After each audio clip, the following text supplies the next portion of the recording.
네, 지금까지 당좌자산 개정 과목. 자, 우리가 정리한 것은 지금 자산의 개정 과목을 지금 정리하고 있는데, 앞 시간에 했던 유동자산 중에서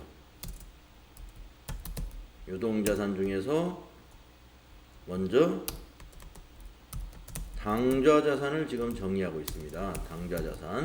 당좌자산의 개정 과목들 한번 적어보면 현금 우리 알았고, 그 다음에 당좌예금, 그리고 보통예금,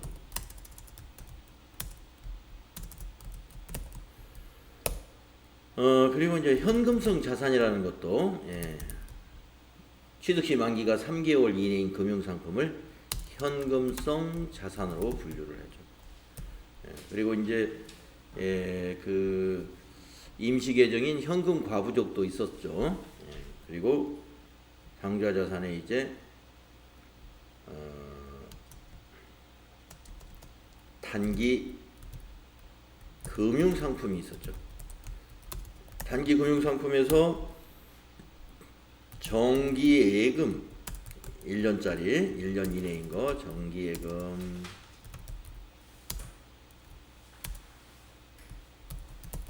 또 정기적금, 또 다양한 뭐 CD, RP, CMA 이런 단기 금융상품도 있었고요. 그 외에 아주 시험이 많이 난다고 하는 단기 매매 증권이 있었습니다. 그래서 우리 유동자산의 지금 개정 과목 굉장히 당좌자산에 있는 거, 당좌자산에 있는 개정 과목들, 현금, 당좌예금, 보통예금, 현금성 자산, 그 다음에 정기예금, 정기적금, 단기 매매 증권. 네, 여기서 임시 개정 2개 빼도 7개예요. 7개. 거기다가 이거 우리가 얘기하면서 영업의 비용, 영업의 수익에 있는 수수료 비용, 그 다음에 단기 매매 증권 평가 이익, 그리고 단기 매매 증권 처분 이익, 이런 것까지 하면은 뭐 10개 넘는 그런 개념 과목들을 우리가 정리를 했다 이거죠. 자, 그러면 이제 당좌자산에서 말이죠. 이번 시간에는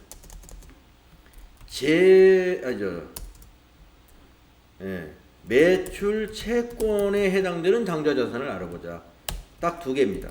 외상 매출금이라는 개념 과목과 받을 어음이라는 개념 과목이 있는데, 이 매출 채권 쪽에서는 우리가 공부할 게 참 많아요. 매출 채권도 여기 단기 매매 증권만큼 시험에 많이 나오는 매출 채권이 중요하다. 그래서 매출 채권 공부에서 시간 투자를 좀 많이 합니다. 자, 매출 채권을 보면은요, 매출 채권은 개정 과목이 2개.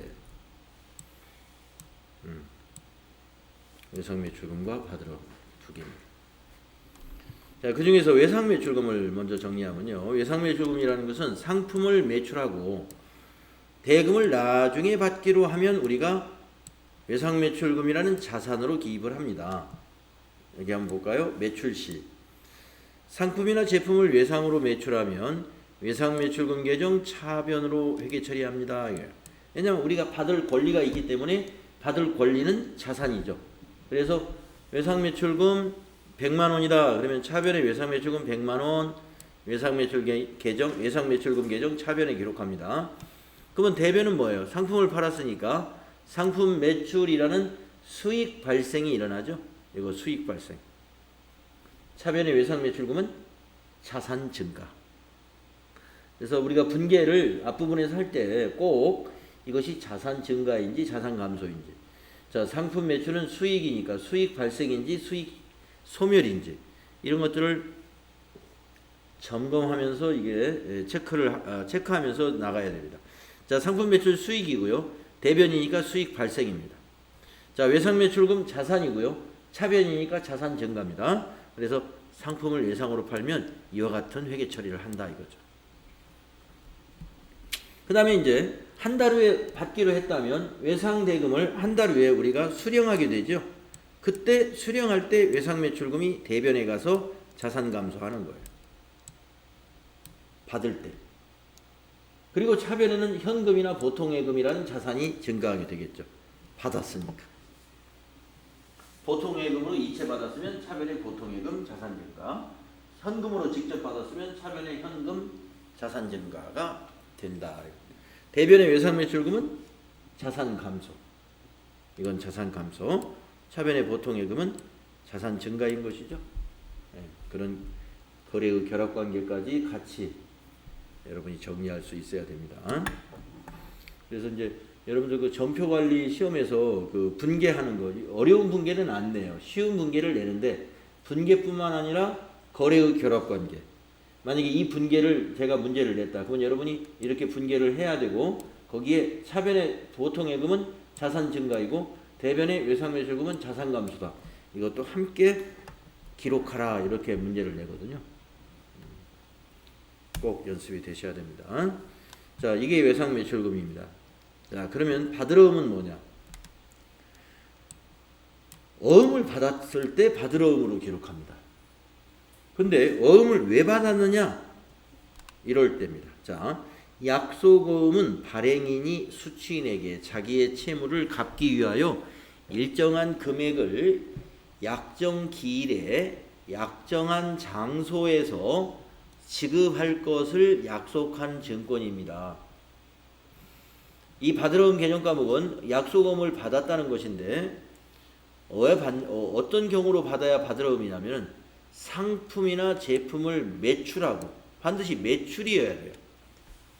상품이나 제품을 매출하고 대금을 약속어음으로 받았을 경우만 받으러움입니다. 그래서 매출 채권이라고 하는 거예요. 매출이 아니라 뭔가를 처분하고 받으러움으로 약속어음을 받았다. 그건 받으러움으로 회계 처리하면 안 됩니다. 이게 아주 중요해요. 상품을 또는 제품을 매출하고 약속어음을 받았을 경우 그게 받으러움이다.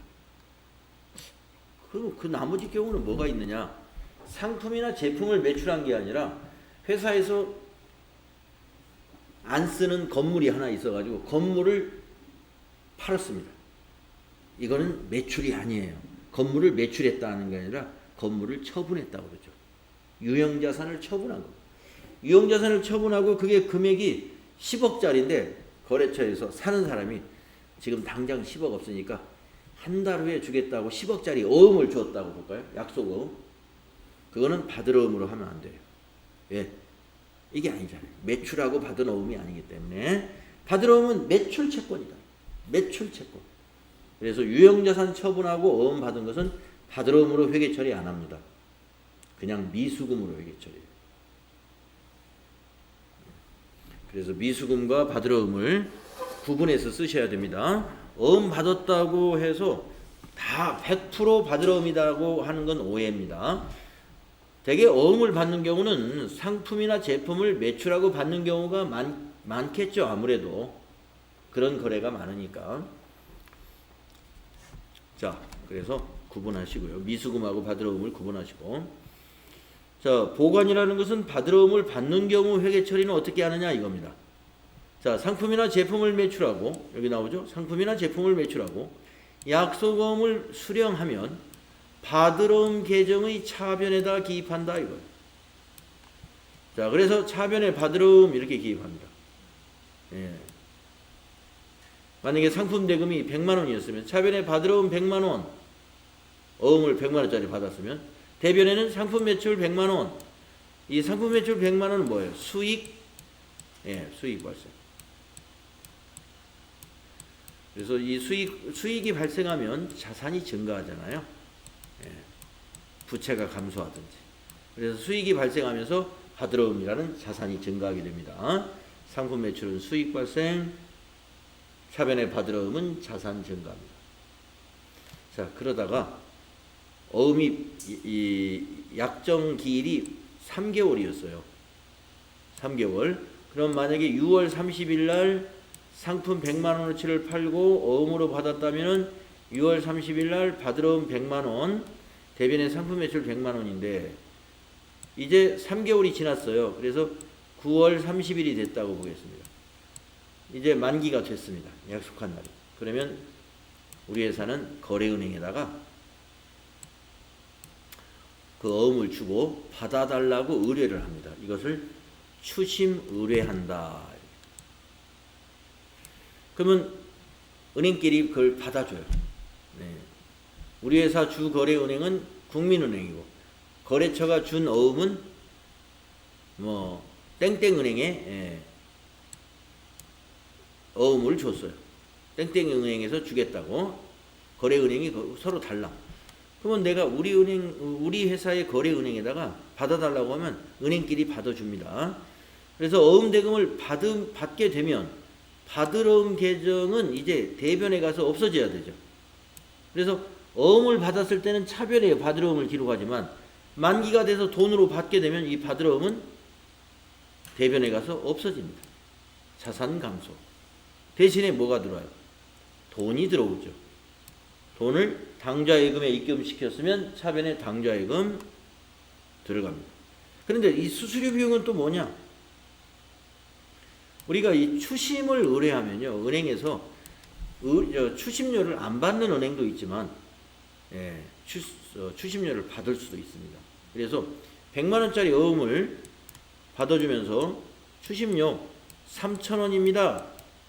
계산하기 쉽게 그냥 10,000원입니다 하면은 10,000원까지는 안 가겠지만 10,000원을 받는다면은 차변의 당좌예금, 우리 회사 예금에 들어오는 것은 100만 원에서 10,000원이 빠진 99만 원이 입금되죠. 10,000원은 우리 거래은행에서 챙겼어요. 그래서 그걸 우리는 비용 처리합니다. 수수료 비용 10,000원 비용을 발생시키는데, 여기서 이 수수료 비용은 우리가 앞 시간에 단기매매증권의 취득시 수수료도 수수료 비용으로 처리했는데, 그 수수료 비용은 영업의 비용이다 그랬습니다. 수수료 비용이라는 개념 과목은요, 영업의 비용에도 있고 지금 여기서 나오는 판매 관리비에도 있습니다.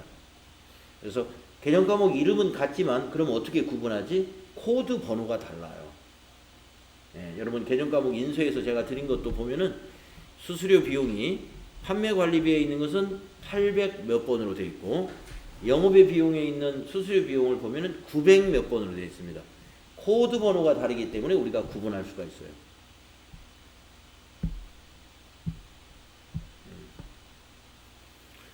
자, 그러면 우리가 어음을 받아가지고 상품이나 제품을 매출하고 어음을 받았다가 만기 때 받는 거, 항상 이런 일만 있느냐? 어음이 만기가 길다 보면은요, 현금이 부족해가지고 이 어음을 가지고 다른 용도로 쓸 수가 있습니다. 그래서 밑에 보시면은 만기 되기 전에 다른 사업자에게 넘겼다. 배서양도. 은행에다가 현금으로 바꿔달라고 할인을 했다. 할인. 만기일이 됐는데 돈을 못 받게 됐다. 부도. 이런 일이 있을 수 있다 이거예요. 받았다가 만기로 똑 떨어지는 일만 있는 게 아니라 중간에 이런 일도 있을 수 있다. 중간에. 자, 그러면 배서양도라는 건 어떤 경우가 있을 수 있냐면, 우리 회사가 지금 갖고 있는 어음이 만기가 아직 좀 남았습니다. 그런데 우리 회사가 어느 거래처에다가 상품을 외상으로 샀어요. 그리고 그 대금이 우리가 가지고 있는 어음하고 똑같아, 금액이. 그래서 배서양도하기로 했습니다. 그러면 어떻게 하느냐? 우리가 그 다른 거래처에서 받은 받으러음을 뒷면에다가 이 돈을 만기일날 귀하가 못 받게 되면 우리 회사가 대신 지급하겠습니다. 이게 서명하는 거예요. 뒷면에 배서합니다.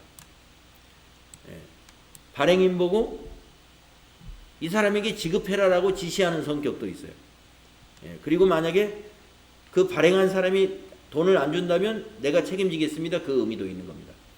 그래서 받으러온 뒷면에 누구누구에게 지급해라라고 배서를 합니다. 그리고 그거를 양도하면 그 받으러옴을 발행한 사람은 그 배서 양도에 지시한 사람에게 돈을 지급하는 거예요. 자, 그러면 배서 양도하면 어떻게 돼요? 이제 어음이 다른 거래처 손으로 넘어갔죠. 그러니까 대변에 받으러. 받았던 것을 배서양도하면 대변에 받으러. 그러면 차변은 뭐야?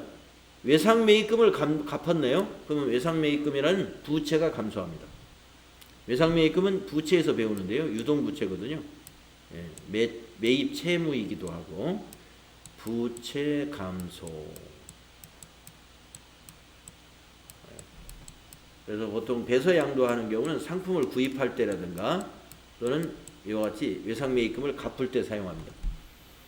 그래서 부채 감소가 올 수도 있고, 만약에 상품을 사고 배서양도했다, 어음을, 그러면 차변의 상품이 되겠죠. 자산 증가. 지금은 외상매입금을 갚았다고 지금 예를 들은 겁니다. 여기 말은 없지만. 자, 배서양도 대변에 받으러 음이고, 차변은 상품이 올 수도 있고 외상매입금이 올 수도 있습니다. 자, 이번에는 할인의 경우를 보겠습니다. 할인이란 뭐냐? 받으러 음의 만기가 되기 전에 은행에다가 양도하고 자금을 조달하는 겁니다. 네. 현금이 부족해요. 현금이 필요해요. 근데 어음밖에 없어. 그러면 현금으로 이걸 바꿔야 되지 않습니까?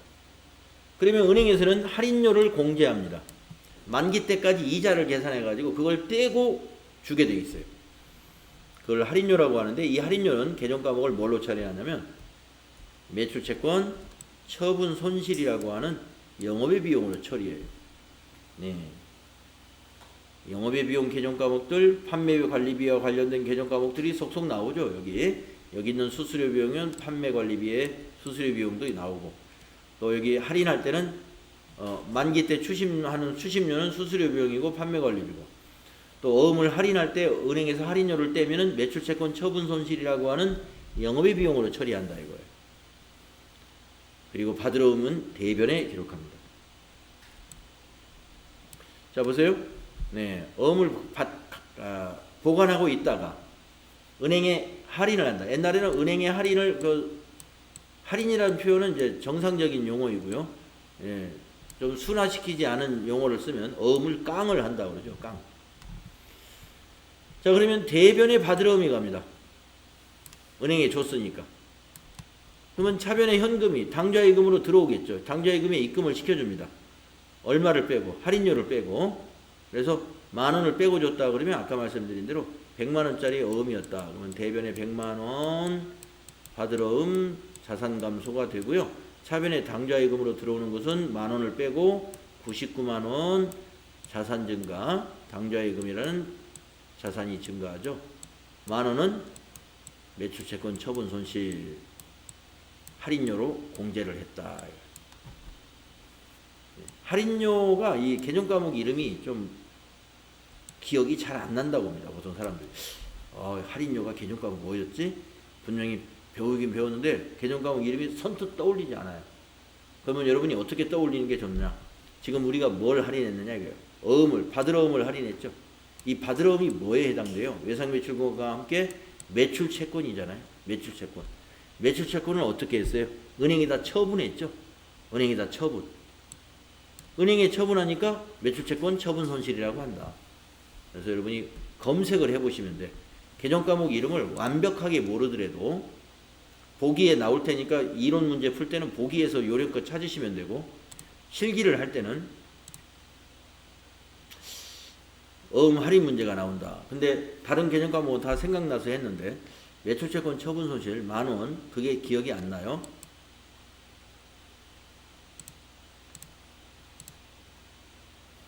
그럴 기억이 개정 과목을 우리가 찾는 건 어렵지 않습니다. 여기서 일반전표를 입력하는데 1월 20일 날 일반전표를 입력하는데 차별에 매출채권 처분 손실이 있어요. 근데 개정 과목이 정확하지 않아. 자, 처분으로 한번 찾아볼까?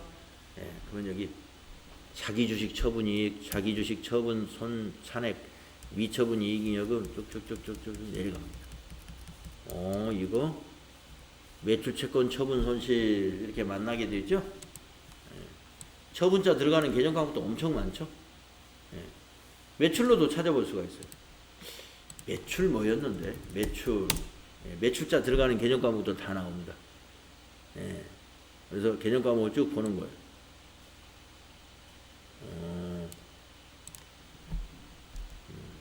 이거였지. 매출자권 처분손실.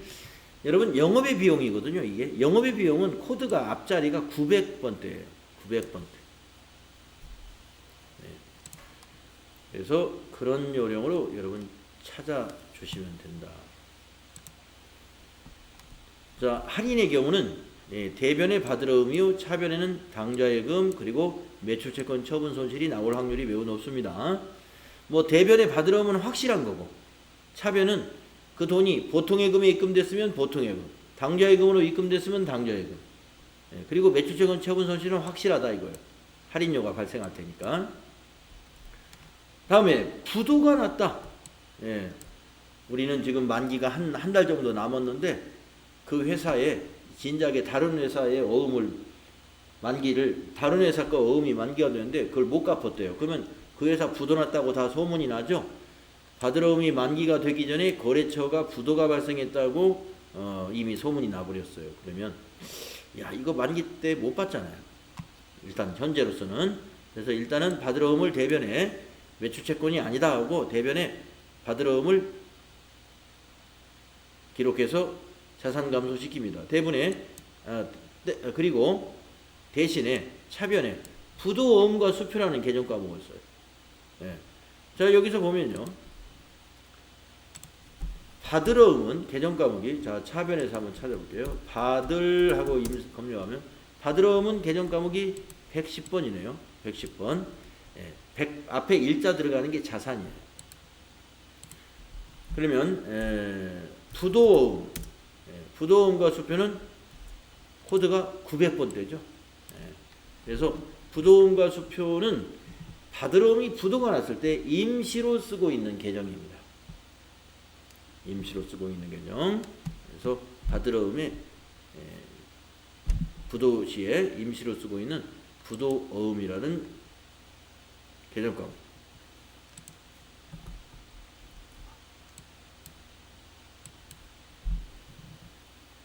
자, 그래서 지금 여기에서는요, 받으러음과 관련해서는 부도와 관련된, 부도까지는 시험에 거의 안 나옵니다만은 여기까지는 시험에 많이 나와요.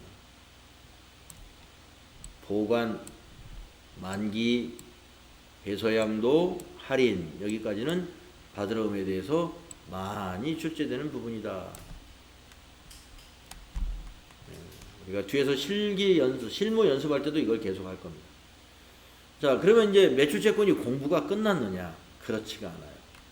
이 매출채권은 추가적인 공부가 많이 있습니다. 회계처리뿐만이 아니라 다른 회계처리가 있어요. 뭐냐? 매출채권이라 하는 것은 결산할 때 재무제표에 충실한 표현을 위해서 대손충당금 설정을 해야 됩니다. 그래서 대손과 대손 충당금에 대해서 회계 처리를 해야 돼요. 자, 그러면 우리가 이 대손에 대비하기 위해서 대손 충당금을 대손을 예상해 가지고 대손 충당금을 설정하는 건데, 우선 대손이라는 의미는 뭐냐? 매출 채권이 채무자의 파산 등의 이유로 받지 못하게 되는 상황을 우리가 대손이 발생했다 이렇게 표현합니다. 채무자의 파산, 즉 부도와 비슷한 얘기죠.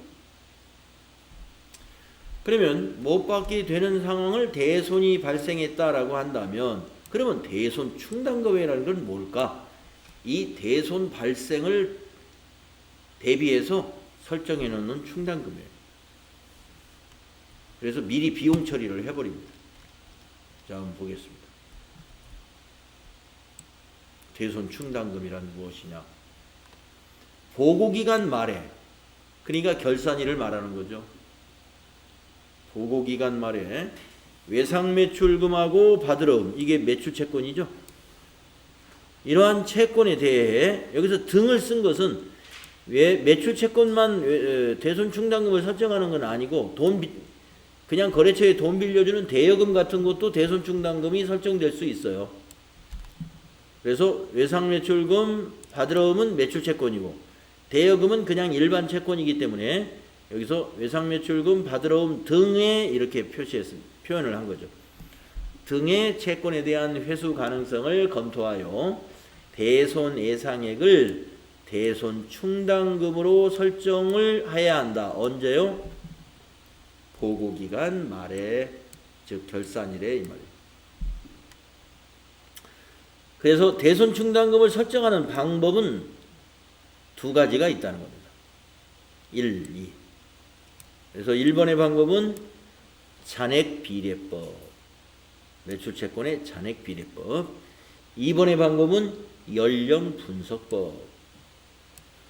자, 잔액비례법은 아주 간단한데 보고기간 말에 매출채권 총액에다가 일정한 유를 곱해버립니다. 예.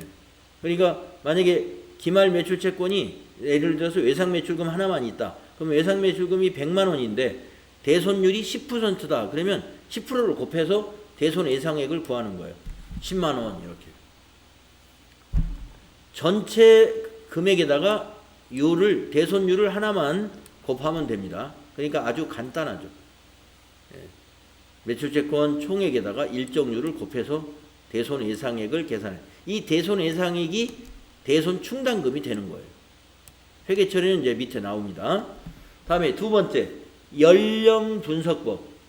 이거는 매출채권을 얼마나 외상한지 얼마 된 거지 기간별로 다 분류해요. 그걸 기간을 연령이라고 그래요.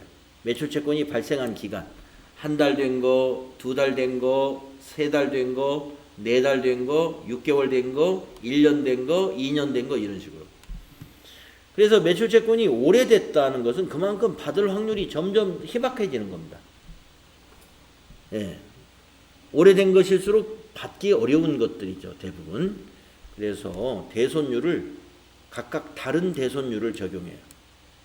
오래된 것은 대손율을 좀 높이고, 뭐 한 달 된 거야 아직 그거 아주 새파란 거니까 금방 약속이 지켜질 확률이 매우 높죠. 그러나 외상한 지가 1년 되었다. 그러면 이야, 다음 달 주겠다 하면서 벌써 1년이 지났다는 얘기예요. 그렇다면 회수율이 무척 떨어지죠. 그런 것은 대손율을 높여서 계산합니다. 자, 그래서 오래된 매출 채권일수록 대손율을 높게 잡는 것, 이것을 우리가 연령분석법이다 이렇게 불러요. 연령분석법이다. 잔액비례법과 연령분석법. 시험에서는 두 가지로 다 나오더라고요. 요새는 어떤 건 잔액비례법으로 하라, 어떤 건 연령분석법으로 하라 이렇게 나오니까요. 네. 그래서 이거는 연령에 따라서 그 시험에서 주는 그 대손율을 곱해가지고 대손 예상액을 계산해 주시면 돼요. 이 대손 예상액을 갖고 뭐를 잡아요? 대손 충당금을 결정하는 거예요. 그래서 이제 밑에 회계 처리하는 걸 보겠습니다.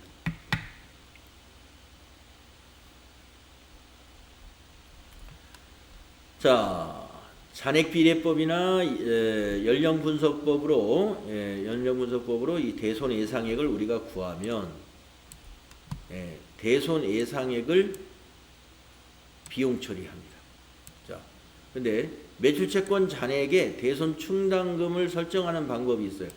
그러니까 방법이 두 개다 이거죠. 자, 첫 번째 방법은 그냥 비용 처리해버리고 대변에 매출채권을 감소시키는 이 직접 처리하는 방법인데, 이것이 아니라 우리는 이걸로 연습할 겁니다. 매출채권 잔액에다가 대손 충당금을 설정하는 방법, 이걸로 할 텐데, 대손 충당금을 설정하면서 비용으로 차변에 대손 상각비 이걸 적습니다. 이 차변의 대손 상각비는 판매 관리비예요. 판매 관리비. 대변의 대손 충당금은 뭐냐?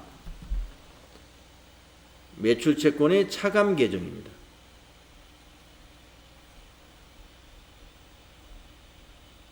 매출채권의 차감 계정. 자, 차감 계정이 지금 처음 나왔네요, 여러분들. 자, 차감 계정은 어떤 의미를 갖냐면요. 우리가 이 재무상태표를 한번 보게 되면은, 재무상태표나 합계잔액시산표를 한번 볼까요? 재무상태표나 합계잔액시산표를 하나 보게 되면은 차감 계정은 이렇게 그 밑에 표시가 됩니다. 자, 여기 외상 매출금 잔액이 5억 7,800 있죠? 예, 근데 대손충당금은 여기 잔액이 224만 원이 있죠? 그래서 외상 매출금에서 그 밑에 대손충당금은 이 외상 매출, 우리가 이 합계잔액 시산표에서는 이렇게 보이지만 재무상태표에 가면은 이 금액이 똑같이 나란히 있어요. 그래서 외상 매출금 잔액에서 이 대손충당금은 반대쪽 대변의 잔액이 있잖아요. 외상 매출금에서 빼주는 이게 차감 계정이기 때문에 반대쪽에 있고요. 이거를 재무상태표를 보게 되면 또 모양이 이렇습니다.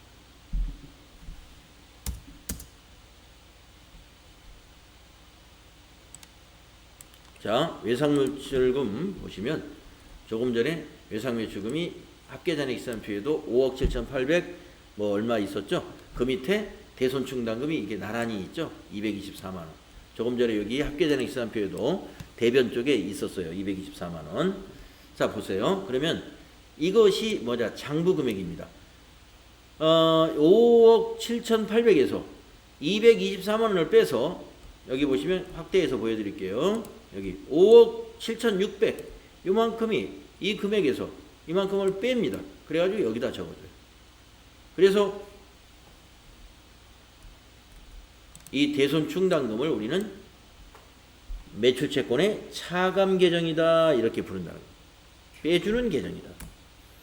그래서 계정 과목 등록 메뉴에도 가보면요. 여기 전체 메뉴에 계정 과목 적용 및 등록 여기 보면 여기 외상매출금 밑에 계정 과목 만들어진 걸 보면 외상매출금 밑에 여기 108번이 외상매출금이면 109번에 대손충당금이라고 되어 있죠. 그리고 성격을 차감 어디서 차감하냐? 108번에서 차감한다.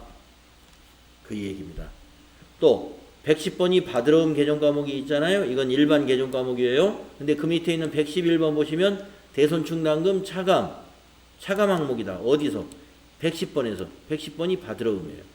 그래서 이렇게 한글 이름이 대손충당금 두 개가 이름은 같지만 코드가 하나는 109번, 하나는 111번. 109번 대손충당금은 108번 외상매출금에서 차감하는 계정 과목이고 111번 대손충당금은 110번 받으러움에서 차감하는 계정 과목이다. 이런 식으로 계정 과목이 만들어져 있습니다. 차감이라는 것은 빼주는 성격의 계정 과목이라는 거죠. 그래서 자, 대손충당금이 어떤 건지 지금 말씀드렸고요. 대손충당금을 설정할 때 어떻게 설정하나 보세요. 대손충당금은 추가로 설정하는 것을 회계 처리합니다. 왜 추가라는 거냐? 우리가 사업을 금년에 이제 개업을 한 사업자 같으면 추가 설정이라는 게 없겠죠. 올해 결산을 처음 하니까. 하지만 우리가 개업한 지 사업을 시작한 지 몇 년째 된 회사는 결산할 때마다 대손충당금 설정을 했을 거 아니에요. 그때마다 새로 대손충당금을 몽땅 새로 설정하는 게 아니라 항상 추가 설정액만큼만 추가해 줍니다. 어떻게 계산하느냐? 이렇게. 자, 아까 그런 방법으로 이렇게 대손예상액을 이런 방법으로 계산한다고 그랬죠. 그 대손예상액 마이너스 어떻게? 기설정 대손충당금. 그걸 뺀 것만 추가로 설정해요. 그러면 대손예상액하고 같아져요. 대손충당금이. 왜냐하면 기설정된 게 있으니까. 기설정된 대손충당금을 뺀 나머지만 추가 설정을 하면 대손예상액하고 나중에 재무상태표의 대손충당금은 같아진다는 거예요. 그래서 기설정된 대손충당금이라는 것은 전기에 설정했는데 그게 소멸이 안 된 것이 있으면 그걸 빼준다 이겁니다. 소멸이 언제 되느냐? 대손이 실제로 발생하면 그때 없어집니다. 그래서 자, 대손충당금 추가 설정액 이거 설정하는 거 실무 문제, 실기 문제로 꼭 나오니까요. 그때 우리가 더 자세히 이해를 하면 좋을 것 같아요. 자, 그러면 회계 처리는 어떻게 하느냐? 자, 대손 예상액이 더 클 때 추가 설정해야 되죠. 그래서 대변의 추가 설정액을 대손 충당금, 차변에는 대손 상각비라는 비용 처리합니다. 이 대손 상각비는 판매 관리비예요. 이거는 판매 관리비, 판관비라고 쓰겠습니다. 판관비. 그리고 아까 말씀드린 대로 대손 충당금은 차감 계정, 매출 채권의 차감 계정. 지금 우리가 매출 채권에 대한 대손 충당금을 얘기하기 때문에 매출 채권의 차감 계정이다. 그러면 동그라미 2번은 거꾸로 돼 있죠. 동그라미 2번은 대손 예상액보다 기 설정된 게 더 많대요. 대손 충당금이 더 많이 설정돼 있어요. 그러면 대손 충당금을 추가 설정할 때는 대변의 대손 충당금인데 너무 많이 설정돼 있으면 대손 예상액에 맞추려면 어떻게 해야 돼요? 빼줘야 되겠죠. 감소시켜야 돼요. 감소시켜줘야 돼요. 감소시키려면 차변의 대손 충당금. 오버된 것만큼. 자, 그러면 추가로 설정할 때는 차변에 비용 처리하면서 대변의 대손 충당금인데 감소시켜준다? 그러면 차변의 대손 충당금. 그러면 대손 충당금이 줄어들죠. 기 설정된 거에서 그 차이만큼 줄어들어가지고 대손 예상액하고 잔액이 같게 됩니다. 그러면 대변을 뭐라고 하느냐?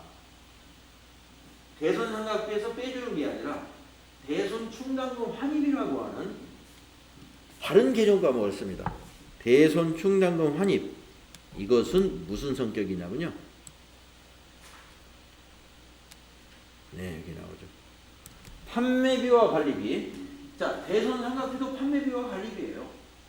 그런데 대손 충당금 환입은 대손 상각비에서 직접 빼주는 방식이 아니라 판매비와 관리비 전체 합계해서 차감을 해요. 예, 그래서 대손 충당금 환입은 판매비와 관리비의 차감 항목이다라는 것도 좀 기억을 해주세요.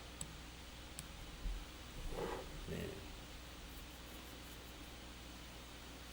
이런 거 다 결산분계 사항이에요. 기말에 하는 거죠. 그래서 대손 충당금 설정을 뭐 5월 달에도 하고 6월 달에도 하고 한가한 시간에 하는 게 아니라 12월 31일 기말 정리분계 사항입니다.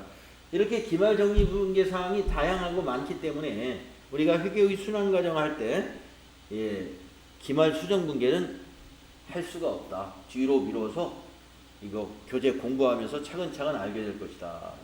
그 중에 하나고. 이 앞에서 앞 시간에 단기 매매증권 배울 때 단기 매매증권을 공정가치로 평가한다는 말이 나왔었는데 그것도 기말에 하는 거예요. 그것도 기말 결산 수정분계에 해당이 되는 것입니다.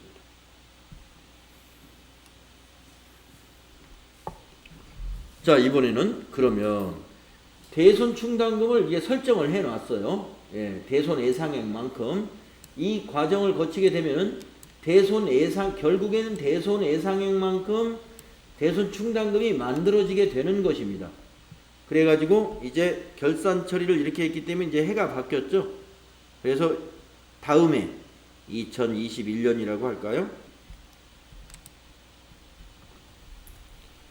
자, 요 기말은 2020년 기말이었고. 자, 이제 아이고. 네.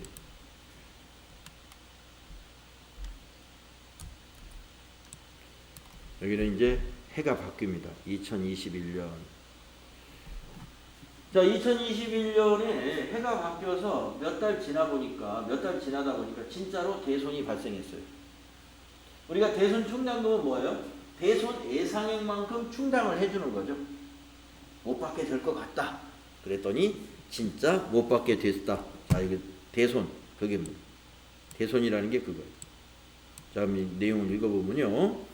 매출채권이 채무자의 파산 등의 사유로 회수 불가능이 확정되었을 경우 이걸 대손 확정이라고.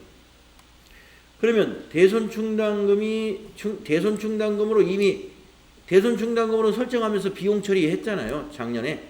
그러니까 올해는 또 비용 처리하면 안 돼요.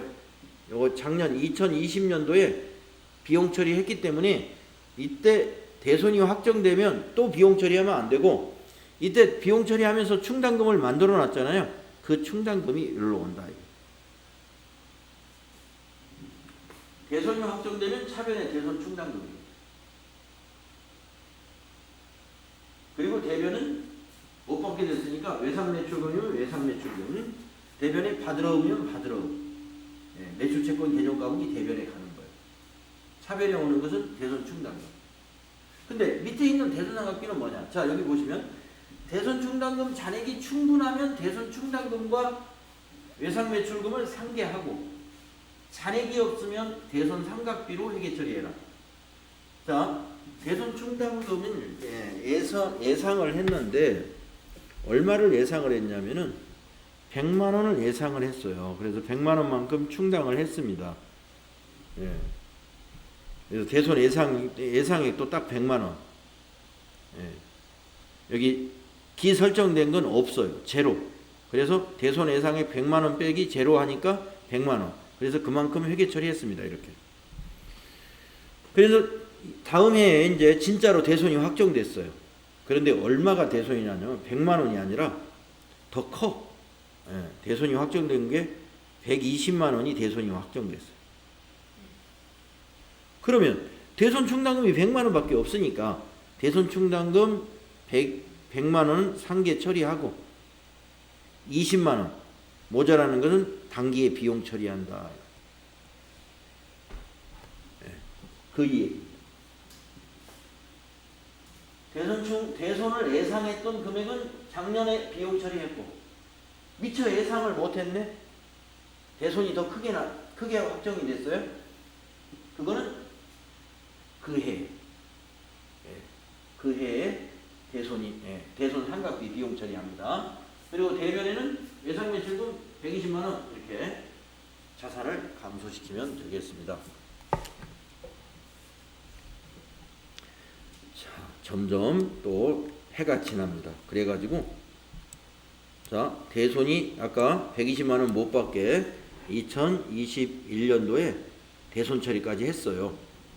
그런데 또 한 1년이 지났습니다. 2022년 여름 어느 날 우리가 그 120만 원 외상매출금 장부에서 털어내버린 회사의 사장님이 우리 회사를 찾아와 가지고 돈을 주겠다고 합니다. 자, 이게 대손금의 회수. 이때 대손 처리했단 말이에요, 작년에. 그런데 매출채권의 대손이 확정되어 대손 처리를 하였는데 회수하게 됐다. 그런 경우도 있을 수 있겠죠. 예, 거래처가 망했다고 그래서 이제 못 받은 걸로 했는데 그 거래처가 다시 사업을 준비해가지고 다시 살아난 거예요. 그러면 돈을 주겠다고 당연히 받아야죠. 그러면 어떻게 되느냐? 120만 원 가져왔겠죠? 그러면 차변에 현금 120만 원. 보통예금에 입금시켜줬다. 그러면 보통예금 120만 원이겠죠? 이렇게 자산을 증가시킵니다. 그럼 대변에 뭐라고 적지? 외상매출금 받은 거는 외상매출금 받은 게 맞는데 작년에 외상매출금을 털어내버렸단 말이에요. 대변에서. 그럼 이제 또 외상매출금 이제 안 되잖아요. 그래서 회수한 것은 다시 대손 충당금에서 설정합니다. 대손 충당금 120만. 네, 대손 충당금이 말이죠. 지그재그예요. 자, 기말에 설정할 때 대변에 설정했다가 대손이 확정되면 차변에 왔다가 다시 그 돈을 받게 됐다면 대손 충당금은 다시 대변에 갑니다. 이게 대손 충당금의 흐름입니다. 충당금 설정할 때 대변. 대손이 발생했다? 차변. 대손 처리해버렸는데 돈을 받게 됐네? 대손금 회수. 그러면 다시 대손 충당금 대변. 네, 이게 쉽게 이해가 안 갈 수도 있는데요. 잘 기억을 해두시고, 뒤에서 또 여기에 해당되는 또 이론만 하고 우리가 끝나는 게 아니죠. 이런 것은 나중에 이제 실습에서 병행이 되니까 여기서 지금 모자라는 것은 그 실습 단계에서 좀 잘 익히셔야 되겠습니다. 이렇게 되는 회계 처리를 우리가 할 거예요. 관련된 문제도 많이 풀어보고요. 네, 자 어떻습니까? 매출채권이 외상매출금과 받으러움 두 개의 개정 과목인데 공부할 내용은 상당히 많았다 이겁니다. 네.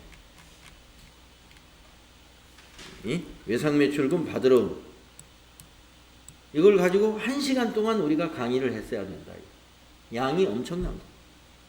그러니까 외상매출금과 받으러움이 매출시 또 회수 수령했을 때 뭐 이것만 따지면 내용이 얼마 안 되겠습니다만은 또 어음도 이것만 따지면 어음은 받았을 때 차변에 받으러 만기하면 대변에 받으러 배서 양도의 경우도 대변에 받으러 할인을 하는 경우도 대변에 받으러 부동환 한 경우도 대변에 받으러 이렇게 흘러갑니다. 예. 그리고 우리는 이 외상매출금과 받으러움이라는 것은 대손 충당금이라는 결산시 설정 작업을 해야 된다. 이것 때문에 지금 이런 쭉 다음 페이지 이 부분을 우리가 정리한 건데 상당히 중요한 부분이다.